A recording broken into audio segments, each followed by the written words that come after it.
I'm here, I think, because I'm convinced that few, if any, places in our world and in our church are better able than Catholic schools to embrace and participate in the new evangelisation. And by saying that, I think few places are a better place to really transform the lives of young people with God's love. I firmly believe that you as individuals, as teachers, if committed to Christ and the mission that he gave the church, can set local communities, can set your parishes, can set your dioceses, can set the whole church on fire. Certainly the church in Australia, with the position that we have Catholic schools in within our situation in Australia. And I say that with a firm conviction in the knowledge that comes from God's amazing love, and that people who are bringing that love to kids can really transform lives.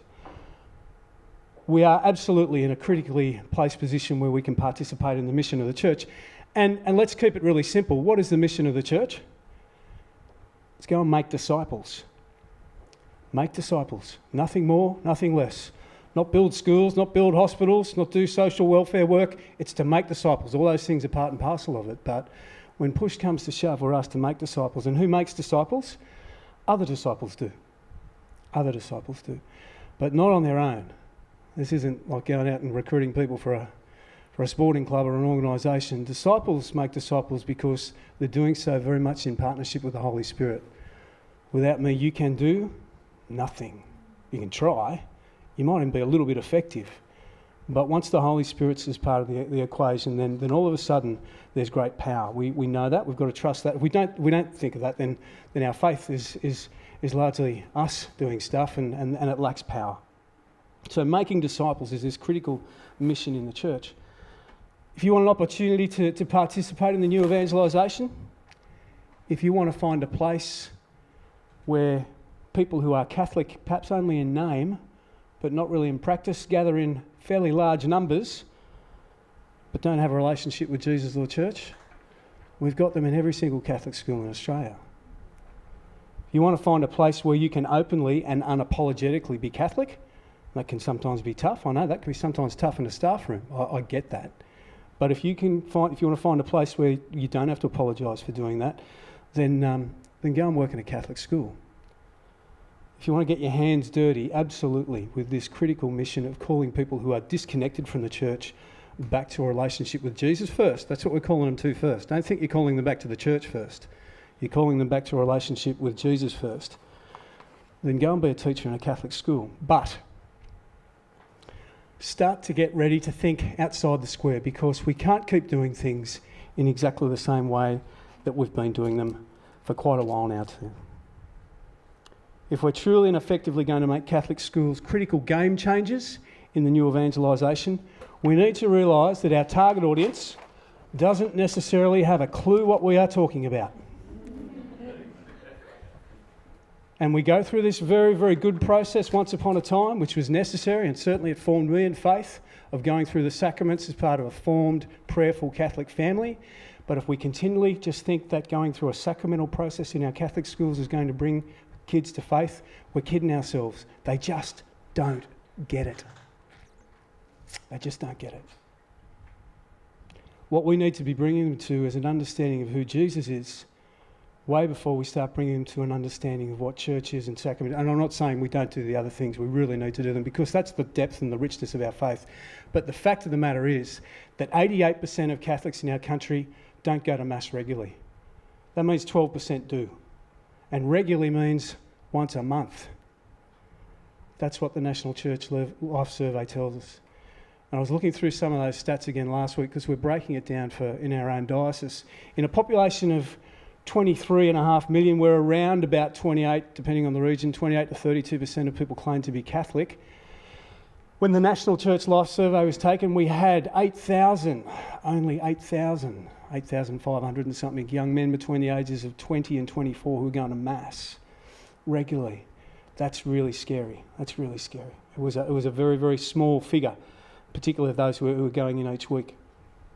Now, some clergy, and I've seen it, I suppose I work in a position now where I was with schools and I now work for a bishop. Some clergy and some parents would absolutely like to blame schools for that.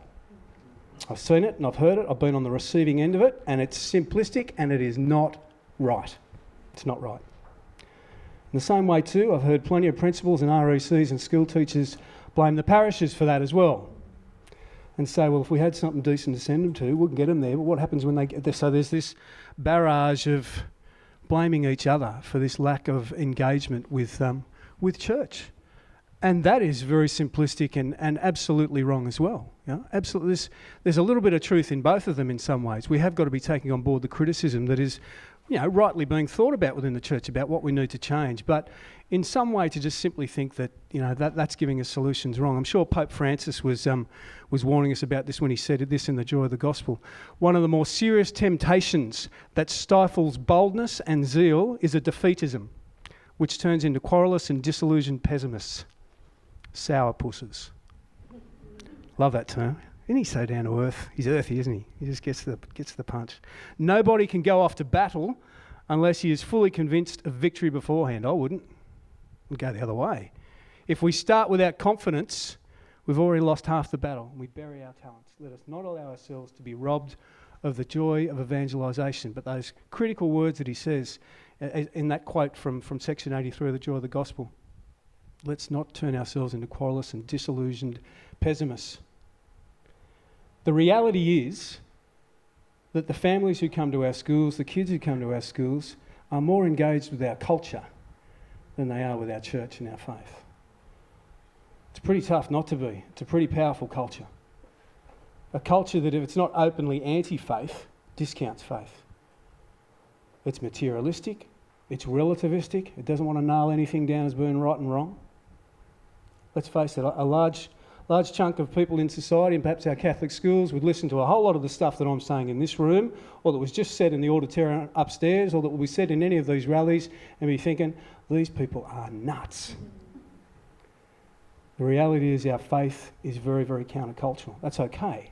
That's okay. We need to be finding ways of bringing it and opening people up to it in the culture, because it still remains good news. It still remains, in fact, the best news.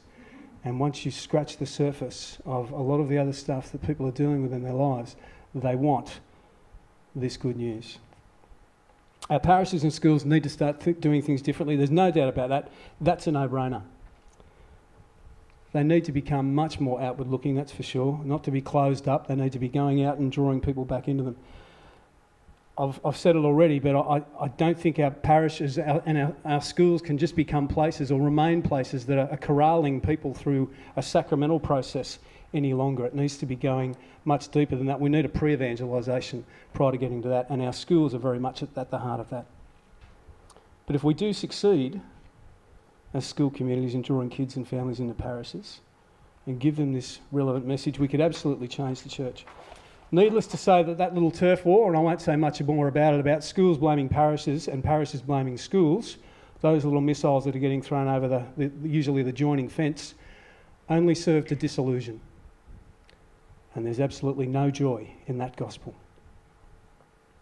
As Pope Francis says in section 109 of The Joy of the Gospel, challenges exist to be overcome. Let us be realists, but without losing our joy, our boldness, our hope-filled commitment. Let's not allow ourselves to be robbed of the joy of missionary vigour. Okay, all that said, let's get back onto the topic, Let's talk about what our schools can be. Our schools are fertile ground for the new evangelisation. They're fertile grounds where we can really be calling young people that are just dipping their toe into the water of faith into deeper water. And they'll come, just as I used to go out into deeper water in the surf, if I saw someone who I trusted already out there, like my dad.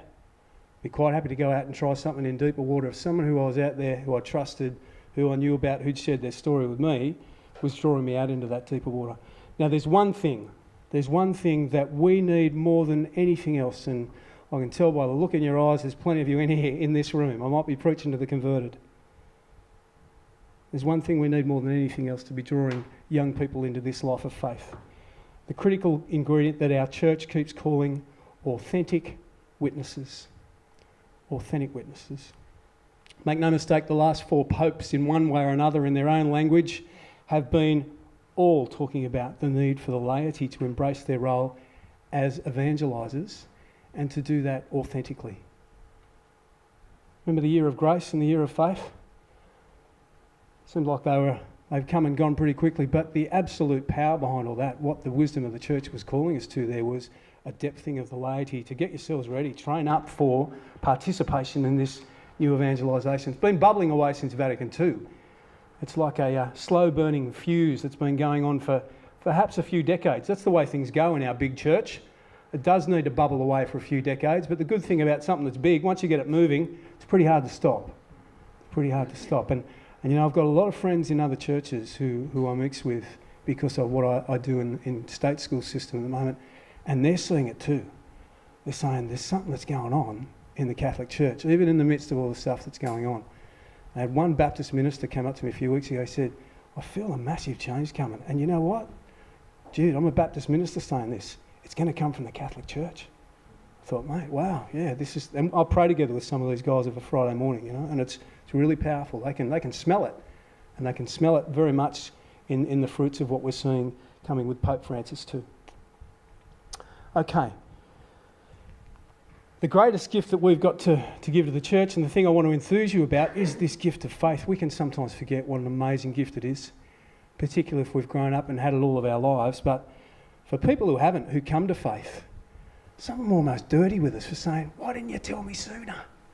How come I didn't know this? The greatest gift we've got to give as teachers and the church has got to give is this gift of faith. And I don't know why some people have got faith and some people haven't. I don't know why my brothers that were sitting around the same kitchen table and coming to the same mass and going to the same schools won't have a bar of faith. I don't know. I don't get it. My mum and dad don't.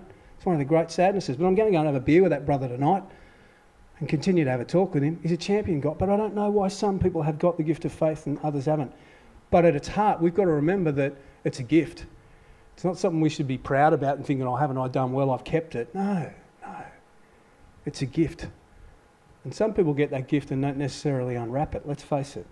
Sometimes we need to help them unwrap it. So how am I going to hopefully, in half an hour remaining, break through how we get to an opening of this gift? Firstly, I want to share something of you of my own journey of faith. I think it's pretty pointless someone getting up and talking to you unless you know a little bit of their journey of faith. So I'll do something that up until a few years ago I wasn't real comfortable with. I'll give you a little bit of a testimony. Secondly, I want to offer some insights into the things that I learnt in my time in Catholic schools, and I was in a number of Catholic schools in Sydney, and then also did some work with the Catholic Education Office where I'd go around and basically look at the performance of religious education within different schools as part of an audit process and an audit team. Thirdly, I want to talk about the church and authentic witnesses, and then maybe just go into a bit of a dreaming conversation about, well, what would our Catholic schools look like in 5 years' time, 10 years' time, if they got really fair income about embracing the new evangelisation? What would be going on in those schools? All right, let's break it down. I'll get into my